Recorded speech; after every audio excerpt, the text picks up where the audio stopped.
And we're live. Hello everyone, this is Dwight Woods, the Jeet Kune Rebel.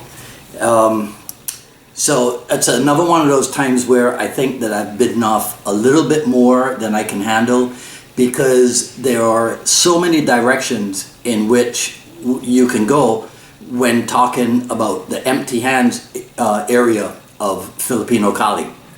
Alright, so welcome to, this is, let's see, the I Love Jeet Kune broadcast number 80. This is the one about JKD and its associated disciplines.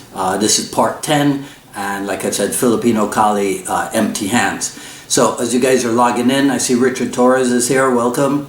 I was a little bit late because I was busy adding more members to the I Love Jeet Kune group, and those of you who are on here, you're members, but if you know anybody out there interested in what we do here for JKD, be sure to recommend to them that they join the I Love Jeet Kune Facebook group.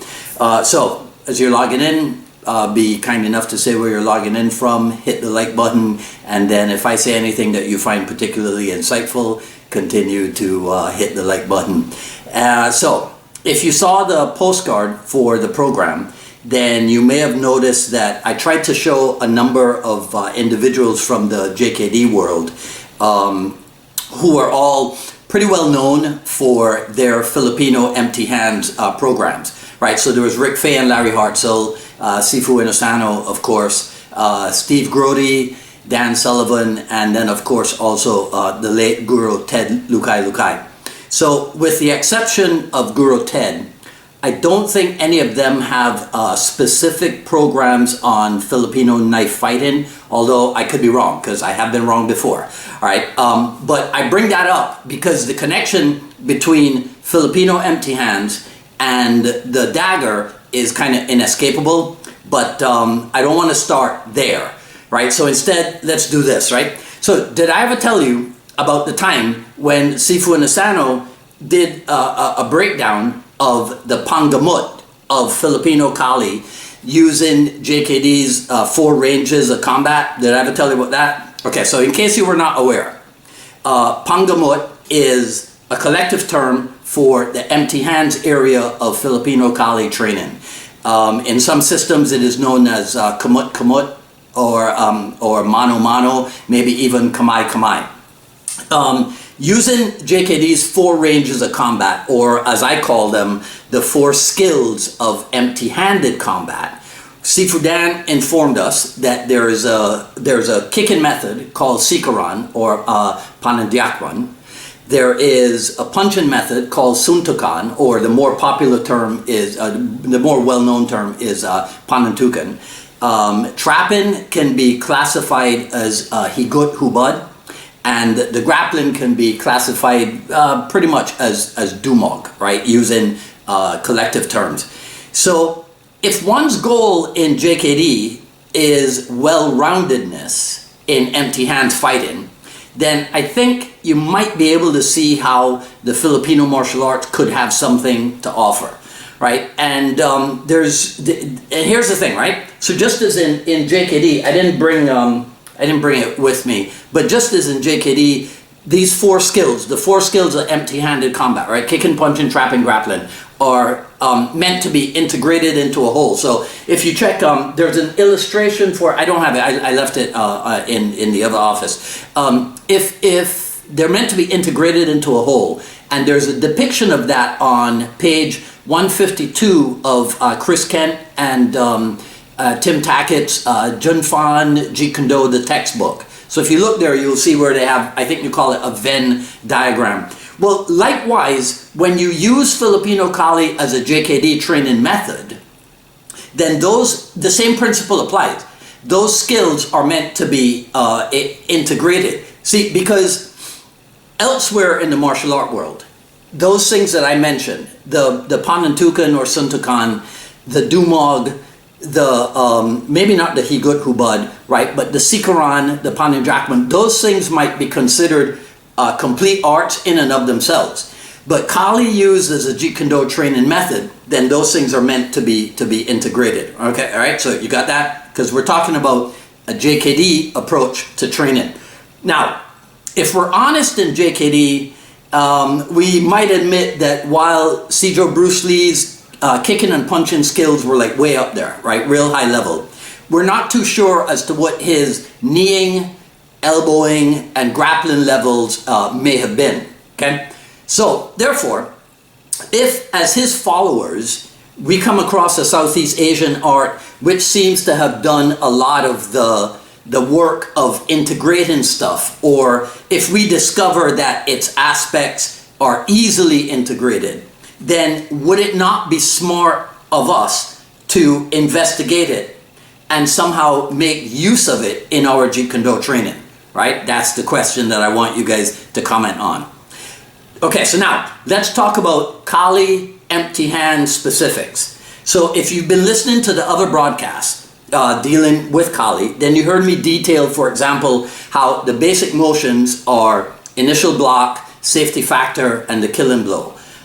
You've heard me talk about the lead hand emphasis, right? When especially when we're at largo mano range, and how that relates similarly to JKD's emphasis on lead side technique. But there's a unique aspect to the Pangamut called the destruction, right? Popularized, I would say, by the great Paul Vunak, okay? So this is where, oh man, I left one of my props, gosh damn, right? So this is where the Filipino word for scissors, gunting, right, entered into the martial arts lexicon. The gunting is a kind of an X-in pattern, so that's why it's called scissors, right? So the motion of the gunting, essentially, well, how should I put this? Okay, let me point it out this way. So we have the X-in pattern, right? So it's where your two hands will meet and kind of cross over. So that's where we have the X, right? So they kind of cross over at center line. Kind of like a pass and hit, which is another popular Kali defensive method. So now I should point out a factual error that might still persist to this day, right? And that is that gunting itself means destruction, right? Which is not true. Destroy or destruction is panguba. And like I said, gunting is the word that means scissors. So it can be said that all empty-handed guntings are destructions, but not all destructions are necessarily guntings, right? Or something like that, okay? So I've been trying to stay away from bringing up the single dagger thing, but I kind of backed myself into a corner here, right? So the motion of the gunting, I got a prop, right? The motion of the gunting, that X-in thing that I told you about, that comes essentially from the motion of the knife. So if I parry and slash diagonal inward, here is that X in motion, right? Now, if I open up the X and I parry and slash backhand diagonal also, we do have it starts as an X, but then I call it unmaking the X. That's in heaven grip. If I switch to earth grip, then I can apply that X in motion again, but now it's kind of a downward diagonal slash with the dagger, right? Now, if I apply another Vunak-ism, right, then if I want to injure to a degree, I use, instead of the blade, I use the puño portion of the dagger, or if I have it in earth grip, I use the puño portion of the dagger, or I can use this, the Olisi Palad or the Tabat Malaet, right, the palm stick, and then you injure to a degree, right, to quote Mr. Vunak. Jumping back to empty-handed guntings, if I'm attacking, let's say like the nerves of the elbow joint or what have you, right, then I want to use the second knuckles, right, when I go inward this way. If I'm going backhand this way, then I might use the top knuckles, right? One availability that the fist gives is the ability to now use the vertical gunting, which you might not do with the dagger unless you were going for like a straight stab into the bicep or something, right? Okay, but you can definitely pull off the vertical gunting when you go to the elbow destruction. So we were talking about fist destructions, now we're talking elbow destructions, as Mr. Vunak loves to do, right? Or the elbow to the bicep in Larry Hartshill's famous salute defense, because he was big on that one. But this elbow destroying thing, right? When I do this is pure, for me, pure dagger in earth grip slashing. That motion of guiding the fist onto the dagger is replaced in empty hands with a slash up with the elbow like that.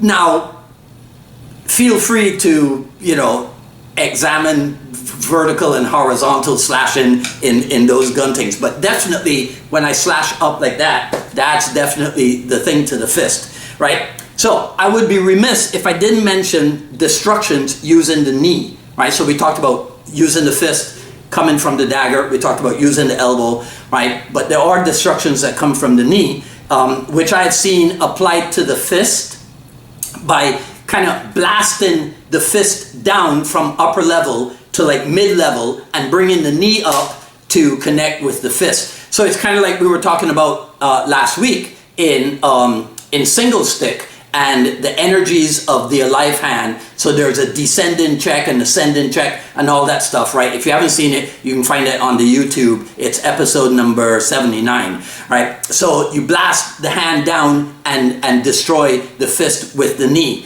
right? I would also be remiss if I didn't mention the infamous knee destruction applied in UFC number 168 to Anderson Silva's shin by Chris Weidman, whose striking trainer Ray Longo trained with Paul Vunak, who has long taught the knee destruction as a defense to the low hook kick or the low round kick. Okay? So, did you get all of that? Right? I hope so, but in case you didn't, remember that I'm going to produce a video series that will back up this entire JKD and its associated disciplines thing, right? So if you want to be informed about that, send me an email or just put your email address, which is kind of public, here in the comments, but that's up to you. Or send me an email at jkdrebel@gmail.com and I will add you to the notification list for when we have that thing ready, right? Okay, so that's it for today. Feel free to share, like, comment, ask questions. I will take a look at everything in post-edit. Sign up for notifications for when we go live here on Facebook or when we put the final edit video up on the YouTube or back here on Facebook. Follow me on Twitter at Dwight Woods and on Instagram at Dwight D. Woods. The I Love Jeet Kune Quick Skill Series, Volume 1, available at ilovejeetkune.com. Coming up on Friday, June 7th, Jeet Kune Dialogues episode with Felix Macias Jr. of Oakland JKD. This is going to be some good stuff. I'll be filling in a lot of historical blanks for myself with Felix. So that's this Friday, June 7th at 6 p.m. Eastern Time, right? Today's a green day. Haha, isn't that the name of a band or something, right? There's the t-shirt. And I will see you back here same time next week for another issue of the I Love Jeet Kune broadcast. This is Dwight Woods, the Jeet Kune Rebel, signing off. You guys enjoy the rest of your day. Take care.